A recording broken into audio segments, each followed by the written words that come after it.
It's not up on my end, just so you know. There it is. Man, don't talk about feelings. Man, don't worry about much. When it's time to watch the game, man, beat his chest and guts.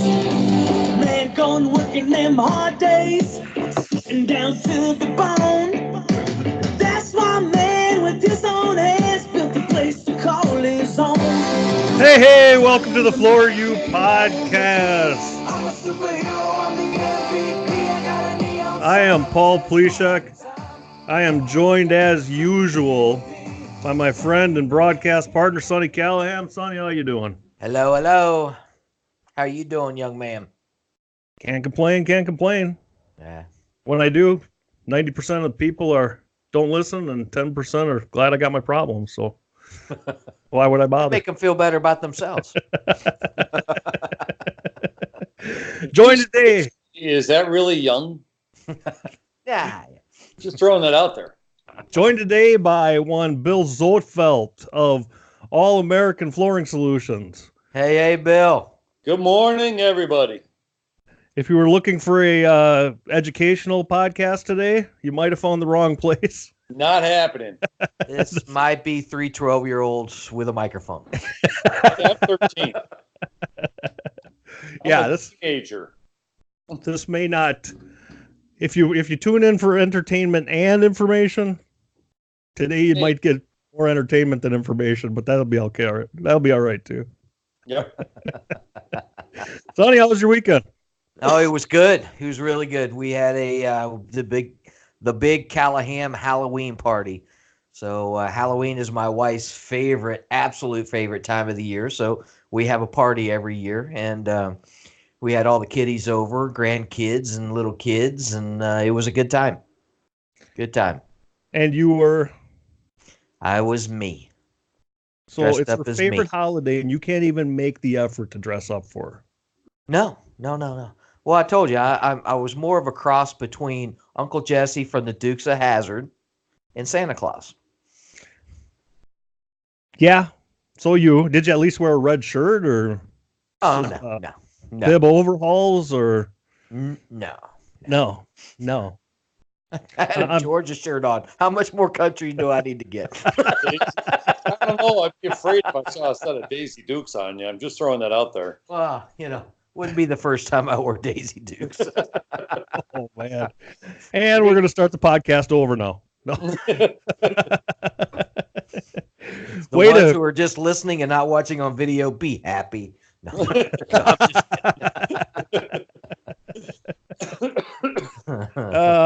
yeah. So you had a lot of people over. Were the kids there, or is that a No, I grown-up think we had party? like 25, 30 people. Had games for the kids. Most of the adults didn't dress up. My wife dressed up. She was Annabelle. I'll have to get some pictures and I'll post them on here of her costumes. She loves scary movies. She was Annabelle. She looked awesome. So, is that why it worked so well when you were clicking the door lock when you were?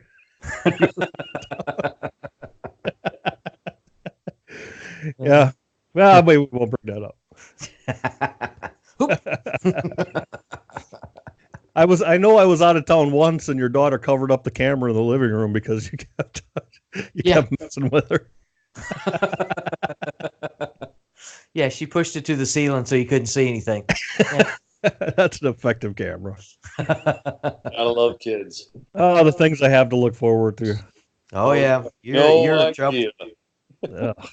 That's why I love it when you talk smack because you don't even know yet. I don't have a clue. You don't know what you don't know. Thankfully. This is teenagers. Oh, is that why I still have hair? I don't have teenagers? Enjoy that. It'll My- be gone my- soon. Okay, I'll give you an example. My daughter is 17 years old. If you look at a picture of me 17 and 1/2 years ago, I did not have the first gray hair in my beard. True story. Well, if you look already when I posted those anniversary pics of my wife and I, Oh God. yeah. Yeah. Yeah, those are pretty funny. They'll do things to you. Kids will do things to you. Teenage girls will do things to you. Oh, I don't. They- Yeah. Well, let's Don't- rephrase that. Let's rephrase that. Phil. Yeah, please do. Teenage girls will Please. Okay, yes. wait at night while they're out. Because they're just like, oh my God, please come home safe. I'm not sure you made that any better when you said that quite the way you did there, Bill. I give up. I'm being good here. Yes. They'll So make you lose sleep. Bill's got 4 kids. I got 4 kids. Sonny, what's your total now of children? Is it with children and grandchildren? No, total of I don't even know. So 4 kids and 4 grandkids. Wow. We So have hers, mine, ours, and adopted. And then we have one son has 3 kids. My other son has 1 son. And my adopted son, he is expecting in March. I hope you mean his wife. I hope so. No, it's him. It's him. Oh, well, you're making some money. You could just And say you're related and you'd be bringing them down bank. You know, And South Carolina's something- really understanding. You did something terribly wrong in the process there, too. Oh, God. Yeah, that would be his wife, Madeline. She is expecting in March. Oh, man. We had a good sports weekend. Oh, wait, the Badgers played. That's right.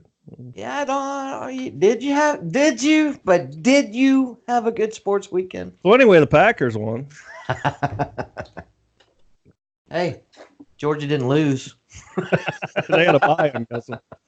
Badgers won't lose this weekend. The Packers won. Georgia didn't lose, but the Bears lost.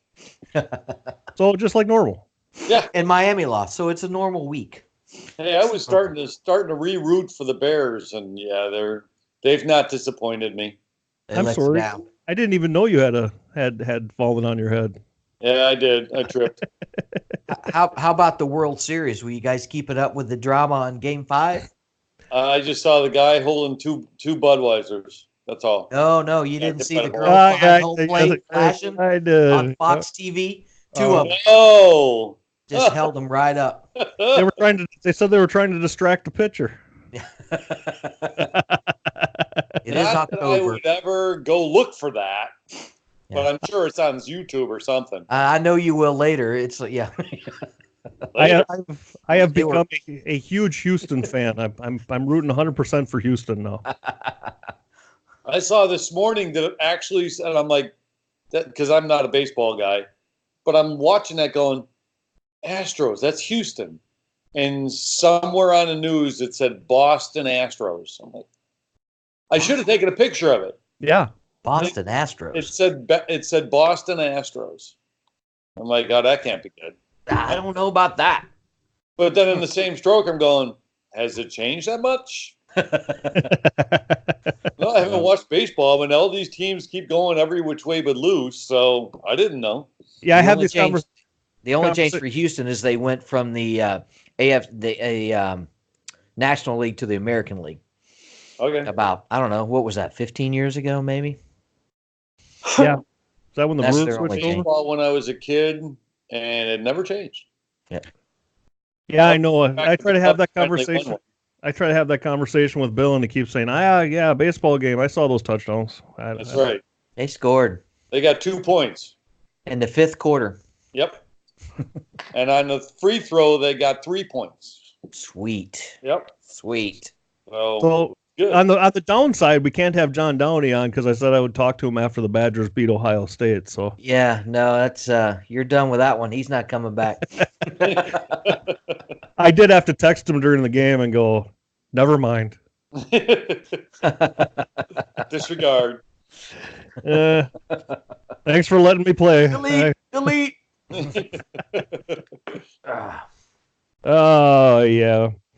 So, Bill, you're in the Yes. inspections industry. Sir?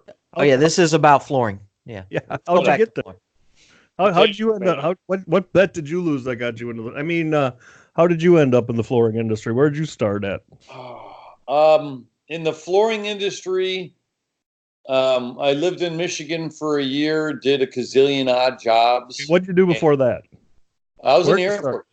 I was in the Air Force. After I got out of the Air Force, in '87, I moved to Michigan, to St. Joe, Michigan, to see how life could be out of the military. And I did about a half a dozen to a dozen odd jobs. And the last one was painting. And I came home back to Chicago. Don't ask me why. And I did some literally old school, picked up the phone book, went through painters and asked them if they needed help, if anybody needed help. So there was a guy that was working on a house and he said, yeah, he needed a hand. So I went out there, and while I was there, I watched a bunch of carpet installers put in carpet.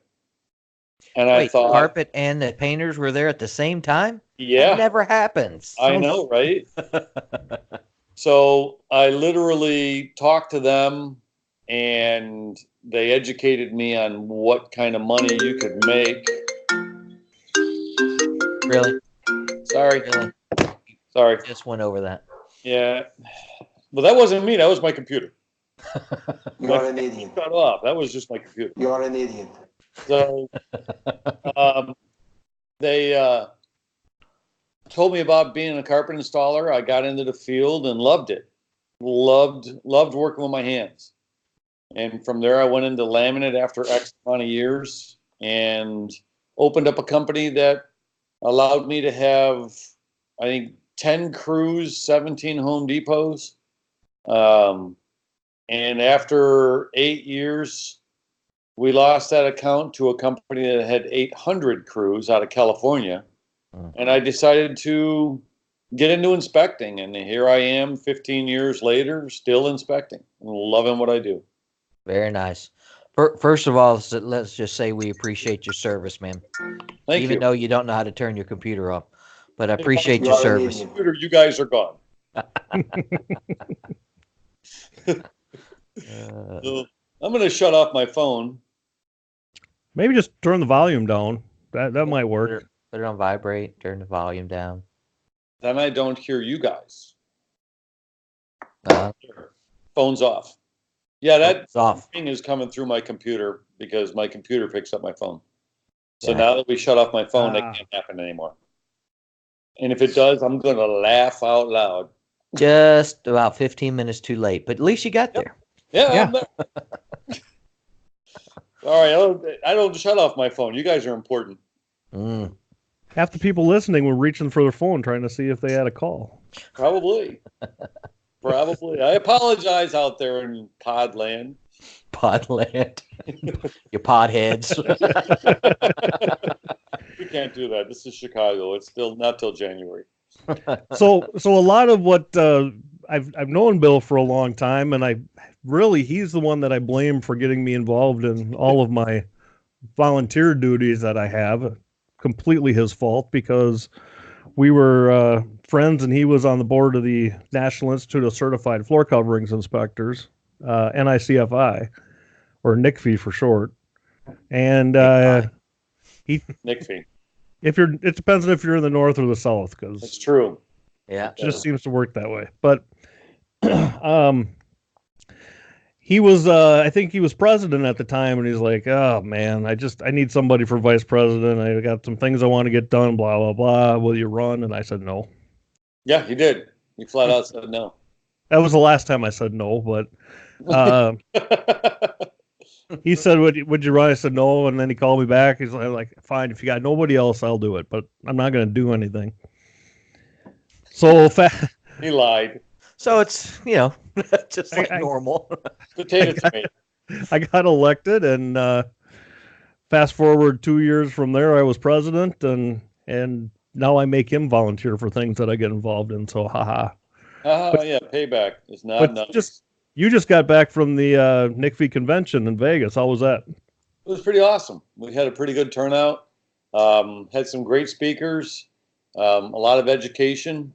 The bad thing about speaking to a bunch of inspectors is we don't just take anybody's word for it. We dig deeper to find out the crux of it. So Prove it's really it. kind of Yeah, we usually have to forewarn speakers I believe it. that if you're I've here been for there. a sales pitch, it's not going to work. We need to know. When you suddenly hear the entire room start sneezing, bullshit. Yeah. That's when you kind of go, oh boy, Yeah. here it comes. Yeah, you better show up with your facts in line and be able to support your opinions when you come in. And that's 100%. Yeah, that's something. and that's what I like about that group. I mean, they're gonna challenge you to up your game as a manufacturer, as a tech guy, to come in there and make sure that if you say something, it's not just because you said it. Here's how we got there, and here's the documents to support that. So I respect that. They're a pain in my butt sometimes, but Yeah. We've talked about it on the podcast before. There's manufacturers out there that are very forthcoming with information and very openly honest, or at least openly informative about the products and the strengths and how it performs well and when it doesn't perform well. It's not necessarily a product issue. It's just a matter that there's the right situation for different materials. And then you have some manufacturers that just want to come in and say their stuff's bulletproof, and well, we know better, so Yeah. we call them on it at the time. And that came out when we were working with a different organization, and checking was a big thing because Wood had really picked up massive amounts of market share, and really went into going to professors at different universities and talking to them about checking issues and what causes it and how it's caused. And the inspectors from that part of it at least changed things. We were hoping to get it to the point that checking was, preventable and so forth, but it really came down to that now it's a characteristic of the product. But before, it was being completely blamed on homeowners that the dryness of the home was causing the checks. Right. You We know, changed so the industry. We did. Yeah. Kind of it did. And so it's important to make sure that the information you're getting is correct. You can't just take any source and accept it just on face value. They've got to support it. They've got to be able to prove what their stance is and have data to back it up. And we're going to hold the feet to the fire if that's not what it is. As inspectors, we have to challenge. Yeah. We have to challenge the word of We challenge whoever's each other. telling us to be And we certain. challenge each other. Right. Oh God, yes. We do a lot of that. Some of the best calls that things that you learned is just Bill and I taking can you see me biting my tongue? Yes, I do. It's a manufacturer with two inspectors. Hey, it happens. We get it. but you come at it from an angle that the idea is even inspectors need to be challenged, because the inspector, we talk about holding a manufacturer's feet to the fire, but the manufacturer does it to us justifiably on every inspection we go out to. Yep. That their job is to say, have you backed up your conclusion? Is your conclusion supported by the facts? And that's all we're ever asking manufacturers of. It's that balance of, listen, yeah, that report needs to be based on the facts, but the facts that I'm basing it on have to be strong too. And if I'm basing it on installation instructions or information provided by that manufacturer, it just has to be supported through empirical data. It's got to be supported through written documents, studies that have been out there, ASTM, whatever it is. Mm-hmm. So Repeatable pretty testing. wild. Yeah. It's pretty wild what we have to go through on a day-to-day basis, that we can't sleep at night if we don't have all the accurate information and to put it together. we've each got 4 kids. I'm pretty sure we sleep, but not well. True. True.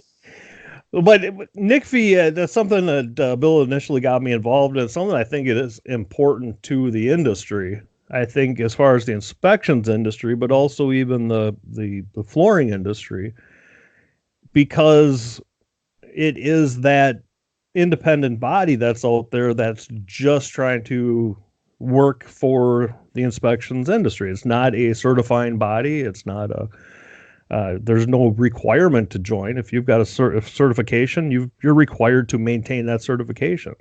The only requirement to join the organization is you have to be a certified floor covering inspector. Right. Period. So we don't certify you, but right. You just got to keep it up. And we've talked about this before on this show, that if you're an installer, if you're a contractor, if you're a project manager, if you're an inspector, there are groups out there that you can join to make you better at your job. And this is certainly the one that I feel that makes you better. If you're an inspector, you need to be involved with NICFI, because like what we were just saying, those guys are going to challenge you, and you may think you've been doing something the right way for a long time, and you get in a group with these knowledgeable folks, and they're going to educate you, and they're going to tell you how it really is, and it's going to make you better. It really is. I like the group. Yeah, one thing I've always said to inspectors, new inspectors that come into the organization, is you will learn more outside the classroom. Yeah. With dealing with other inspectors, talking to other inspectors, than you will in some of the classes. So It's really kind of neat. Well, you do. You challenge each other's ideas. Bill and I have phone calls all the time where we're looking at an inspection, and even if we agree with each other, we still know enough to play devil's advocate and say, what the weak spots are, what have you not checked, or what part of it doesn't seem to go with the rest, because at that point you're going to have to answer those questions at some point anyway. Yep. And I have gone, I don't know about you, Paul, I'm sure you have, but I have physically gone to inspections because I thought it went one way and my data showed another way. So you have to go back and do additional testing for whatever it takes before you get that final out. It's kind of a push. I haven't gone back very many times. No, but I have definitely taken a 1 hour inspection and spent 3 hours there because it just in my mind it wasn't complete. There was too much conflicting information, and that sometimes is the answer. It's not always one thing, right? It's one thing exacerbated. Rarely is one thing, right? Yeah. To be able to just say it's exclusively one issue. I'm trying to think. I looked at one just recently that I specifically said something was exacerbated by something else, because you couldn't say one necessarily caused the other, but they sure did interact. I forget what the heck it was. I'm not going to think of it now. I had a recent one where a client purchased urine-proof carpet. And I walked onto the job. Is that a marketing tool? It was. Urine-proof. Does that mean it rejects it and just... It's pretty much. It checks its ID when it comes in. Oh, that is a dog. You're a cat. I walked in, and the client, the husband, it was the wife's cats. They were just recently married. There was an area this big right along the stairs where the cat peed every day. And he's like, it's urine proof. And I went, yes, sir. I said, when was the last time the cat peed here? He said, 20 minutes ago. And I went, well, sir, when the cat quits peeing, it'll be urine proof. I mean, it's cleanable. Yeah. Yeah, it's urine proof. It means you can clean it out. It doesn't mean that you don't have to. You just kind of look at them and go, wow. No, I had one. This goes back to Central Florida, so it was probably the mid '90s, and I work for the flooring contractor. They said the carpet seams were coming apart, carpet wasn't lasting. New construction home. I don't remember. 6-9 months old. Not old. You walk in and the ammonia would knock you down. It smells so bad. So it's myself, it's the builder, and the installer, and the homeowner. And I was, so finally I just had to tell her, it's urine on the carpet, that it's pet. It is what it is. No, my dog has never peed on the carpet. He won't do that, blah, blah. I said, okay. So we're in the dining room. It's kind of off by itself. I said, I'll pull that carpet up and I'll pull it back to the middle of the room. And if you don't have any stains in the 5 feet that I pull back that has pet odor or pet stains on it, I'll replace all the carpet in your house. What if it was Is one that a big deal? stain? Huh? What if it was one big stain? Oh, no, so I pulled it back. I didn't even have to pull it back 3 feet. It was literally dripping. There was no dry spot on there. Oh, That's how bad it was. And we're all going, we're done. And we didn't even kick the carpet. Exactly. We didn't even kick the carpet back in. We laid it back down and said, we're out. We're done. I'm not getting on the floor. I'm not going to do that. No, I've walked out of houses. I still take my shoes off at houses. So do I. And I walked into one, and I wasn't 3 steps in, and my socks were soaked. And Oh, God. Yeah, I've done that and turned around and put my shoes back on. I'm not putting my shoes back on. Well, I just walked out like, I'm done. I'm done. Well, that's basically what I did. I took a bunch of pictures because you could see what it was. I don't need any more empirical data than my socks are soaked with urine. And your nose is burning. Your sock and dangle it. That's it. We're done here. Take a picture of my sock. Exhibit A. Exhibit A. Urine soaked sock. Is this a sock you were wearing? Yes, it is. Yes, it is. Exactly what I was wearing. And what did you say it smelled like? You smell it. Oh, it's still right here. You want it? It's in a Ziploc baggie. Oh, yeah. Fun that we have as inspectors. Well, that's when I started at ISCRC carpet cleaning classes. That was the rule. Rule number 1: if you have pets, they pee on the floor. Rule number 2: if you have pets that don't pee on the floor, rule number 1. It's just a fact. It's gonna happen. Exactly. Pets and flooring. Well, and it's the difference between an accident and neglect and abuse. I mean, at that point, you're not talking about a carpet that's resisting the occasional accident. You're talking about one that is in a stall. It's just disgusting. Big difference. And people live in that. Oh. I get it. I think this is the second time in the podcast we need like a palate cleanser topic just to Roast out here. Thanks for enjoying it. Yeah, really. Yeah. So we started. The sock thing that I brought up is what's really kind of making me go. It kind of just took us all downhill. So let me ask you this, Bill. Sure. We did this for a couple of guests before. So I've known you for a while now. Wait a minute. Are you sure you want to ask him this? I'm brutally honest. I'm gonna back up and just go with my backup question. If you were a Smurf, which Smurf would you be? Papa Smurf. Creepy Smurf. Really? Sorry, dude. Taken. You asked me. He's taken. You didn't say Papa Smurf being removed. Papa Smurf, and then Paula's Brainy Smurf. We're screwed then. You know that, right? It's the only one with glasses. Gassy Smurf. I don't know. What would it be? What? Gassy. Gassy. Gassy. Oh, okay. That's what my kids call me. Pervy Smurf. Yeah. That's gassy. I am not a pervy Smurf.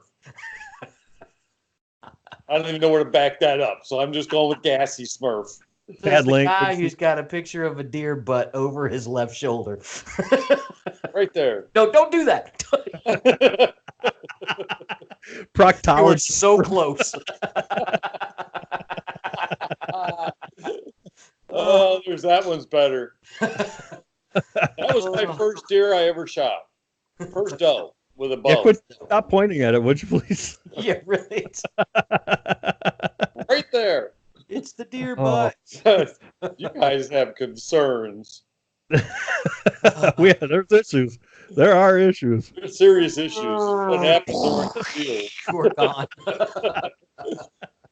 Oh, God. Quality entertainment. What if quality? I don't know if it's entertainment. It is. Somebody's laughing. What have people learned so far today? Don't tune into the Do Florida. that. Hey, don't do that. Don't do it fast either. Oh God, you guys have issues. I swear to God. There All are right, so those of you listening to it, you've got to be watching this one. Just saying. Yeah, you Just saying. Oh God. might have the most interesting deer mount on the side wall there that you've ever seen. I Is this a really. good time to transition into your live read? Sonny? No. So we had snow last night. It is. That's always a good safe one. I mean, it's almost hunting season, right? Uh-oh. It's time. It's time. Going down this weekend. I was going to say I had to get you on here now because you're not even available through November. Oh yeah, November and half of December I am not available. I am somewhere in a tree. If you killed one now and then, you probably Yeah. wouldn't have to do it that much. Yeah, we did pretty good last year. We did Yeah. good last year. My daughter in Arizona is bringing her boyfriend down because he's never hunted. Over. So, Oh, yeah, I see. Taking them hunting. There you go. mhm. Yeah, buddy. Let's talk. Have you heard the story? This is a true story down in Miami. It was I'm glad you're telling this because I was thinking of that exact story. I think you told me the story. yeah. So there was a deputy down there whose daughter was dating just a piece of garbage. Ooh. And he goes, "Come on, let's go fishing out in the Everglades." So he took them way out in the Everglades. Didn't do anything to them. Just dropped them off on an island out there in the middle of nowhere and came back Without him. without him, and he got away with it. They actually had to change the law afterwards because technically he didn't do anything wrong because he just left them out there, but there was no way that guy can make it back. As scary as that is, that's how he got rid of his troubled boyfriend, daughter's boyfriend. Wow. Yeah, he died out there. But makes you what? Did they find the body out there, or did you No, think there's somebody no else? way they found anything out there. No But way. did somebody else find him and they never found the body? Yeah, I don't know. He was gator bait. Oof. Or pythons. There's pythons out there that can eat people for sure. Oh, You want to go? Do you want to go fishing? No, she's got a good one this trip around. No, that's good. He's a That's good always kid. good. He takes care of her. And that's the important part. He puts Treats her right. That's all you can ask for as a Right. daddy. Yep. Yep. That's treats her the right. eldest boyfriend. Yes, that's the eldest daughter with the boyfriend. He's a good kid. So That's all you can ask for. I can't complain, not even a little bit. That's good. The wife That- gives him grief about his name being Alvin and the Chipmunks. They can never have kids. You know that, right? No, right. That'll never Is happen. Alvin and the Chipmunks coming over? Yeah, The kids would be at least one. The middle names would all have to be Chipmunk. yep. Have to be. He's a good kid. I can't complain. Call one Simon. Yeah. Oh, too funny. Well, since we've had the palate cleanser, Yes. divergent The only adhesive. question you had was Papa Smurf. Huh? That Wasn't was that the enough? question you had was the Smurf. I'm Papa Smurf. Okay. I always liked Papa Smurf because it was easy to say. You will forever and always be Gassy Smurf. That'll one for sure. Pervy Smurf. I am not Pervy Smurf. I'm Gassy. Gassy Smurf. You could be both. Gassy Smurf. That just sounds too wrong. Even for Now, me. now I am doing this. Divergent adhesives is a new way of looking at adhesives. It was started on the idea of providing high-quality adhesives for high-quality installers. Their team has a strong technical background and is ready to help with your installation. Their team, isn't that you, Sonny? Nope, we have a team. You have a team. All right. There is more than one for sure. That would make it a team. Divergent's motto is our adhesives. Let them help you be successful. Let me try that again. Yeah. Divergent's motto is our adhesives let you Our experience ensures your success. take 3. Our experience ensures your success. With a full line of resilient wood and carpet adhesives, let them help you be successful. There was a line in there. Yeah, there you go. That's They what you wanted. They currently have distribution in the Southeast and are actively looking for new distributor partners across the U.S. If you are interested in looking at their lineup, contact them at 407-383-6446 or 1-877-GLUE-DUDE. That's 1-877-GLUDUDE. Or visit www.divergentadhesives.com. Divergent. Good material. I think that's why people like live reads, is because you actually can. They Flub stay 'em up. they stay mess 'em tuned up. for the screw ups. Good thing nobody was paying for that, Paul. They'd have got their money back. I was just saying. No, that read just went an extra 10 seconds. Like, we charge more for that. You stressed additionally. Yes, they have a motto, and everybody knows they have one. They just don't know quite what it is yet. Exactly. Yeah. Even Sonny had a rough time with the motto. I used I'd to have know. to read it off. I have to read it off something whenever I do it. I was reading it off of something. Oh yeah, it's your company. Yeah. Divergent adhesives. Our experience Ensures your success. Look at that. That's professional. Very nice. I'm not shameless. I will share like this luck. with anybody. Hell yeah. Heck Nice yeah. little reference guide. Quick and easy. No, there's no question. And I think one of the things with that is that when you do buy Divergent adhesives, Sonny comes with it. Yep, definitely. So Definitely. Happy to help whenever I can. Bill got that look like, oh, are you sure? Ain't going there. Nope. Curvy Smurf. Gassy. Yeah. That had nothing to do with gas, Bill. Gassy. So Bill and I have been doing inspections for quite a while, and that includes expert witness work, which is really, from a professional standpoint, that's actually kind of fun. Once you do it a couple times, that part of it, getting up on the stand and going through the deposition and having somebody just coming at you who knows nothing about flooring. And they feel like they're the expert. Yeah. Right. That's the fun part. They're the expert at court, and they're expert at trying to get you to say something you don't want to say, but it's a fun challenge, and it's kind of laughable sometimes when they start coming at you and you start talking, and they're like, "Oh crap, this guy actually does know what he's talking about." Yeah, that is fun. I had one not that long ago that I went to that was what was it, 10 hours? That was my 10-hour deposition. Wow. And Cha-ching. I was just going to say that. Cha-ching. Within 2 days, I had 3 emails from different inspectors of the companies I was going against looking for an expert witness, because I had pretty much tore up their case to the point that they had to go try find somebody to counter me. So I kept getting the calls about it. So nice. A lot of fun. Nice. But Bill has an interesting story of. I had the best, by far, best court case I have ever been in. When we go to court, we go in as an expert. You know, we're not there as a fact witness because we weren't there at the time of the installation.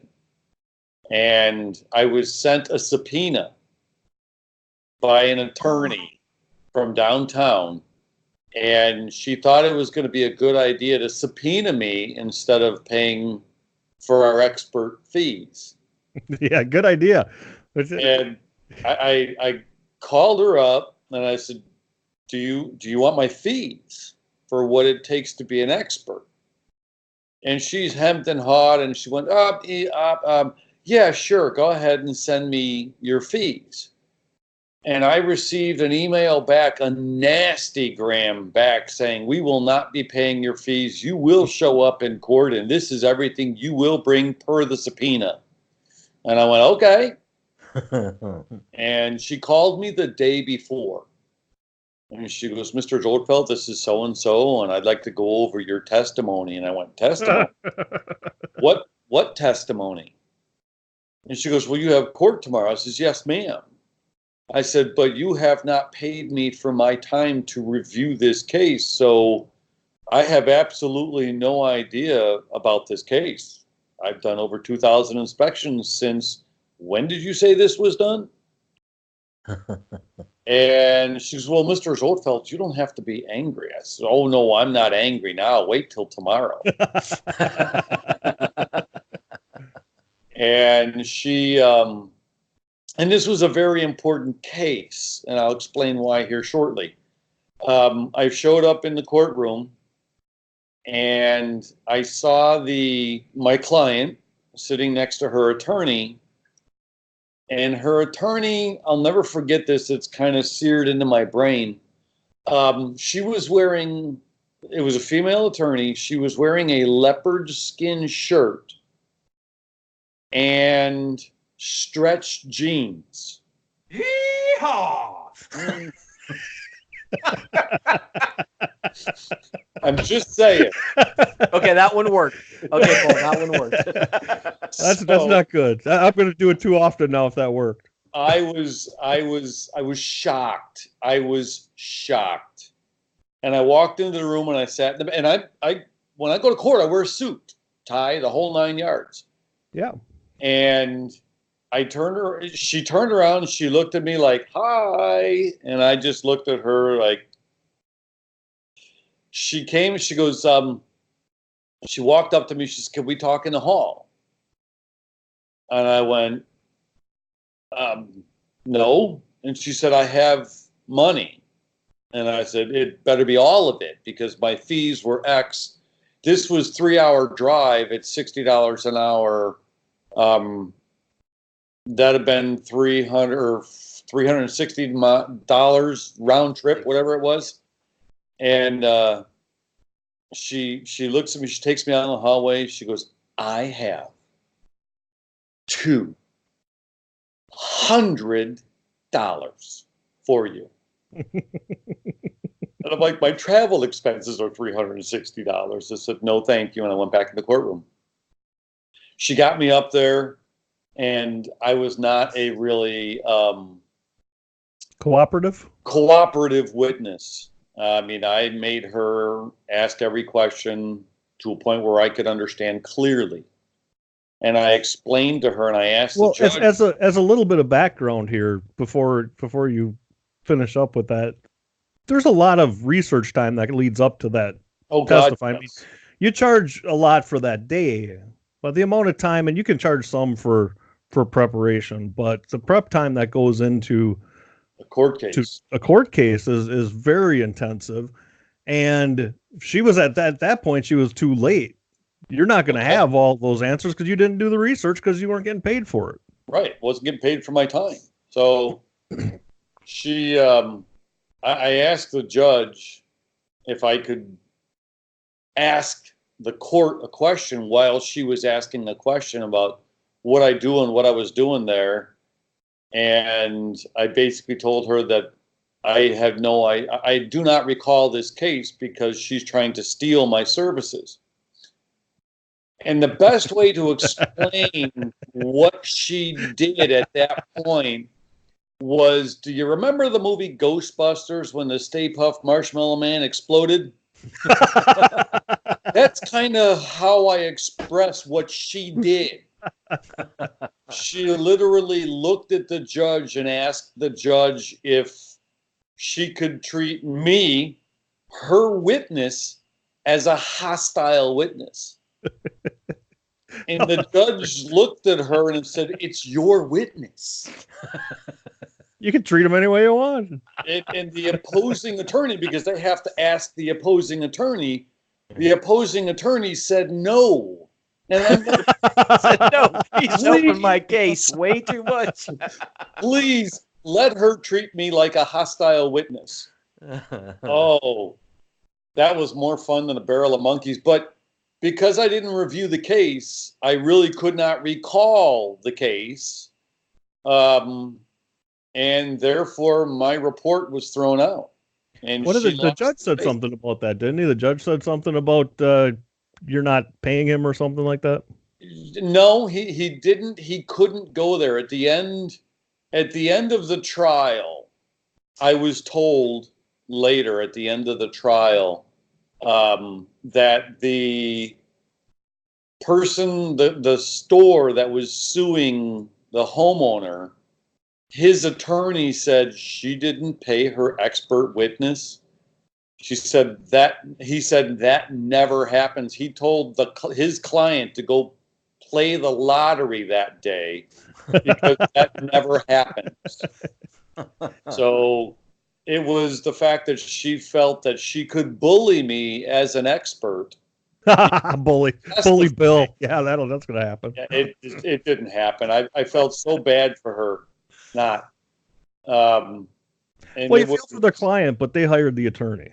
I mean, the more fun was when you first start court, they ask other people to come out of the room, and she had asked the judge, the attorney, the Stay Puft Marshmallow Woman, asked the attorney, the judge, if she could have two paralegals from her office stay and watch how court happens. And all I could think of when I was walking out of there is, boy, I hope you got a lesson. Yeah, right. Because she got her case handed to her. And about 2 days after court, I wanted the transcripts of this proceeding. And it was there wasn't a stenographer in the room. There was a microphone, so everything was spoken clearly. And all I remember was the secretary, the legal secretary in that building that I had to call to get a copy of that transcript said, "Oh, that was you?" It made its way through the courthouse. I made my way through the entire courthouse, and everybody had a good old, wow, did she actually try to do that to you? But they were not surprised, because I'm told attorneys do that all the time. And I actually had an addition. The reason I got that transcript is I had another attorney try to do that to me, to put me on the stand as a fact witness. And I'm like, you can't do that. You would be doing a disservice to your client. To your case, for sure. I said, because I'm not going to review the case because you're not going to pay me for it. So I'll have no information on your case and won't be able to help you. So it'll go the wrong way. And we've dealt with that. I've dealt with that too, being subpoenaed and eventually worked with them. But what I never understand is that it's not like we don't work with people. We understand that the size of the loss is going to have something to do with what they're willing to do out of pocket for the risk of winning or losing. Right. And even if they win, I just had a case recently that technically, well, the only one that won was the one that had the expert witness. That was me. Right. And all three other parties ended up sharing the cost of the replacement, 30, 36, 30, 30, 40.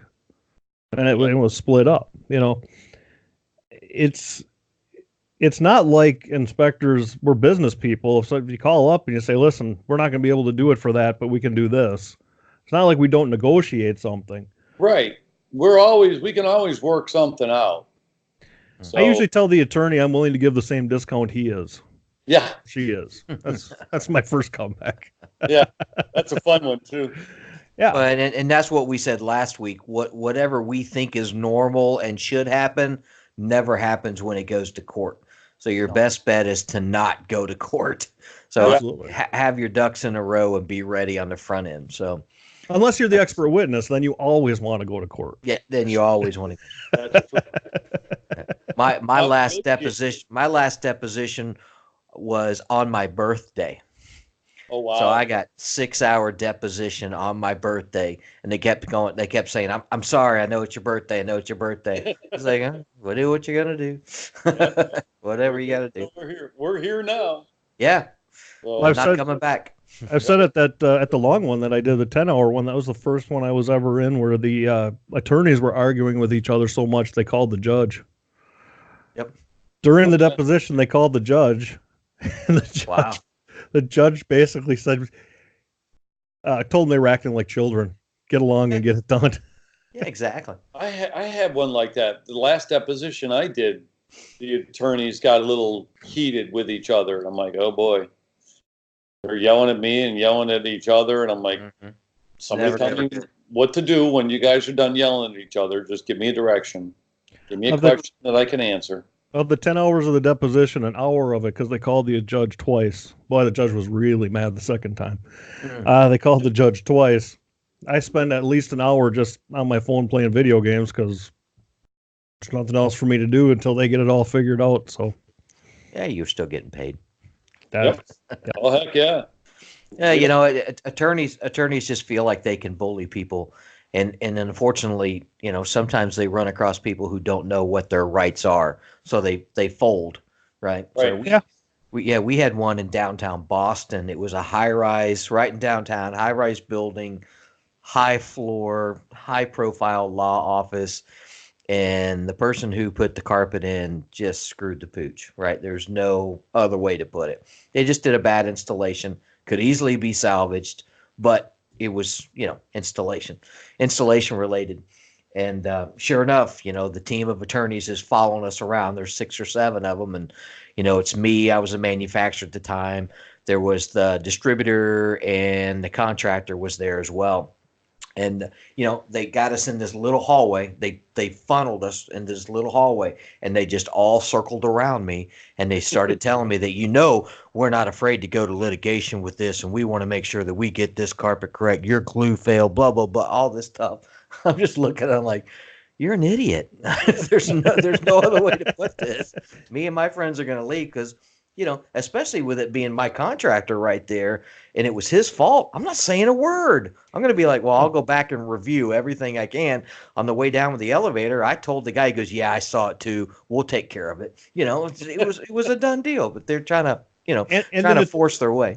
and an attorney saying, we're not afraid to go to litigation. It's kind of like your expert witness saying, we're not afraid to go to litigation because they're getting paid the whole time. Of course they're not. Exactly. Well, the funny part was I was in an elevator. We did similar. I was in an elevator. We had a job downtown Chicago I was looking at for, I believe, a manufacturer. And it was the same thing. It was a whole bunch of installation stuff. And in our job, because we're always the bad guy, you have to have a sense of humor. You just have to. Oh, yeah. I was in an elevator with a room with, I believe, about a dozen attorneys, and same thing. I was in the middle, and it was all quiet. We're all going up, and all I could do was go, one of these things don't belong here. They just lost it. Every one of the attorneys just started cracking up. You have to have a sense of humor, but yet you have to do your job with honesty and integrity. Yeah. Because the only thing we as inspectors have is our toolbox, our honesty, and our integrity. That's all we have. Well, I Yeah. think No brains. No brain. No brains. No. You left that one wide open. Leave Bill. them at the door. that's part of the process and part of being experienced in flooring inspections is making people feel at ease so they talk. I mean, Yeah. kind of the opposite of an attorney, right? Yeah. You want to be there, you want to be their friend, you want to be their, you know, hey, I'm here to help, I'm here to find the answers. We're going to get because the homeowner or the end user is convinced it's not their fault. So Right.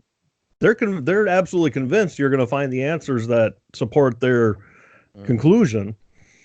But I did want to bring up one thing. It's the expert witness handbook. I don't know if you can see it on there a little bit, sort of. Mm-hmm. Got it. So if you are going into court, the best thing about this, and you can see, I've done some studying on it. That's my bookmarks on it. Understanding the process, right? The last case that I was in, the reason mainly that the consumer carried 60% of the replacement burden was because they didn't understand that being the person that brought the suit, they had to prove that the installer, the manufacturer, and the retailer did something wrong. And that's where they really fail. It's not for the accused parties or the defendants to come in and prove they did everything right.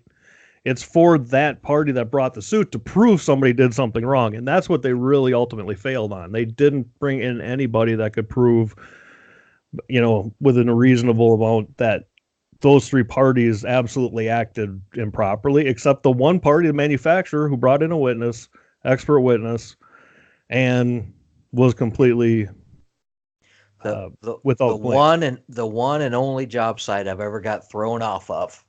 I'm proud of that. 30 years. The one and only was that exact thing right there. I finally, after the same question was asked 27 times, I said, look, the burden of proof is not on us, the manufacturer. The burden of proof is on you.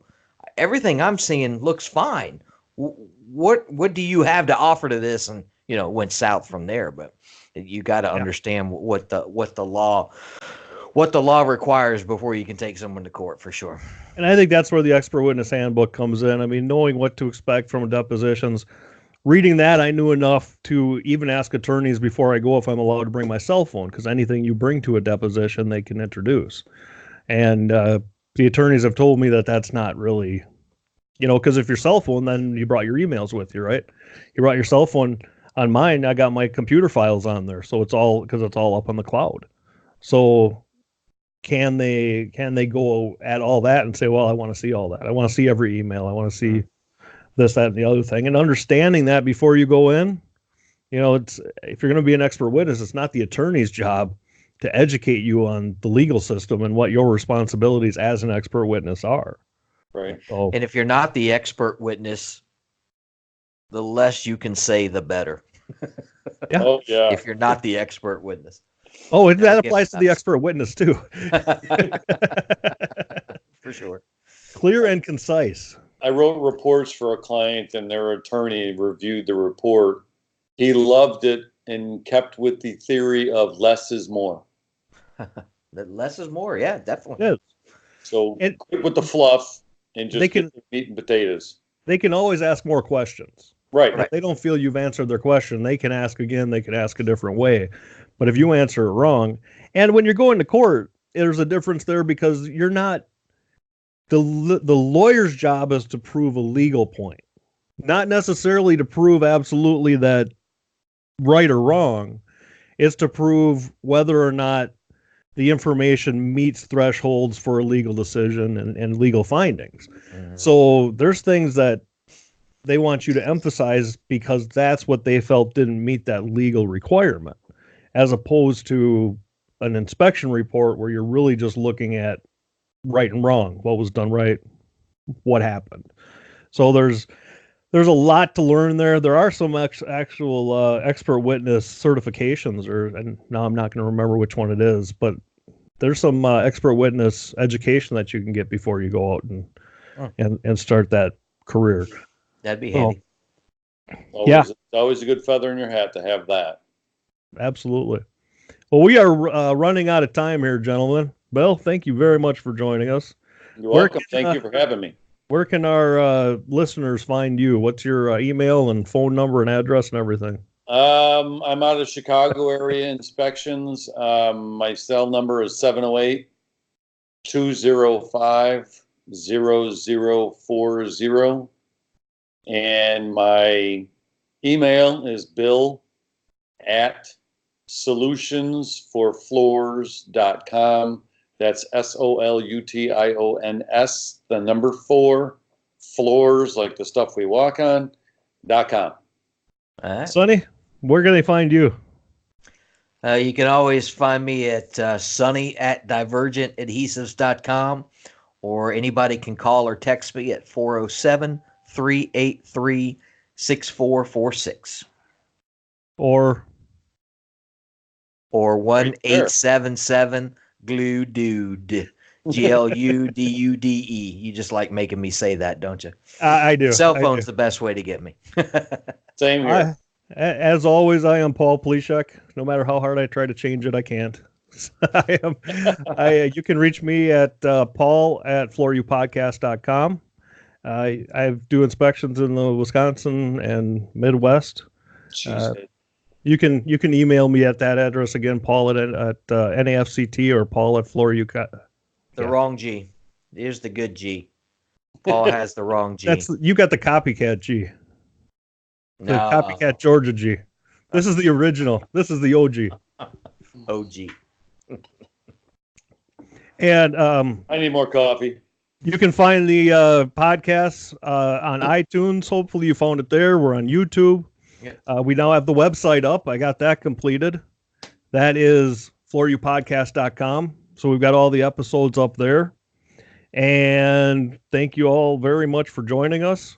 If you'd like to advertise on the podcast, please feel free to email me again at paul@floorupodcast.com. Or if you have any specific topics you want us to cover, feel free to email them. I appreciate it, Absolutely. guys. I appreciate the time. No, thanks for being coming. on, Bill. We enjoyed it. We knew Y'all we would. Y'all have a great week. Have you confirmed that guest for next week yet? No. You should have done that. I should have. Then I could have been Would have. Oh. Wow. On that note, We are out of here. we are out here. Take care, guys. See you later. Man beat his chest in cups. Man gone working them hard days, sweating down to the bone. That's why man with his own hands built a place to call his own. If you want a copy of this song, email me and I'll send you an MP3.